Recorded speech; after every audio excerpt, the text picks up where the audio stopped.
Bonjour à tous.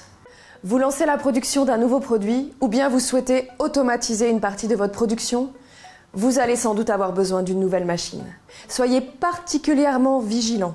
Si la machine est mal adaptée à la tâche à réaliser, elle risque d'être dangereuse pour les opérateurs. Nous allons voir en 2 étapes comment bien choisir une machine.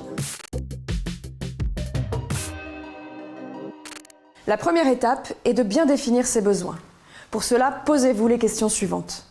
À quoi la machine va-t-elle servir? Qui va l'utiliser et l'entretenir?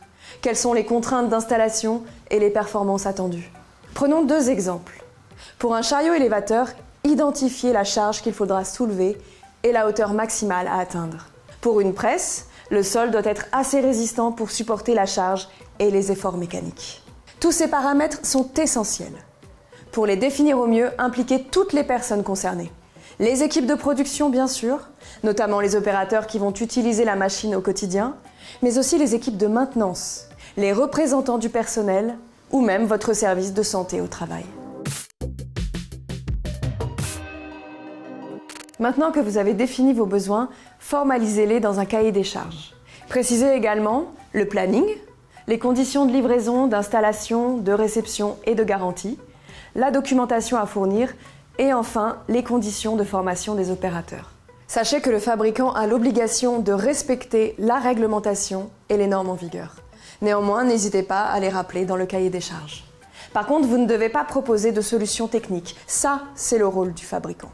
Il faut bien avoir en tête qu'un cahier des charges est un outil qui permet de dialoguer avec les fournisseurs. Il n'est pas figé et peut évoluer au cours des discussions. Il sert de document contractuel lors de la commande. Vous l'aurez compris, le cahier des charges doit préciser un maximum d'informations pour cadrer le projet d'acquisition de votre machine. Voilà, vous savez désormais ce dont vous avez besoin. Si vous optez pour une machine de série, le cahier des charges permet de choisir le modèle le plus adapté. Si la machine dont vous avez besoin n'existe pas, il faut alors la faire concevoir. Dans ce cas, le cahier des charges permet au fabricant de vous proposer une solution sur mesure. Résumons. Pour choisir votre machine, définissez vos besoins avec l'aide de vos équipes.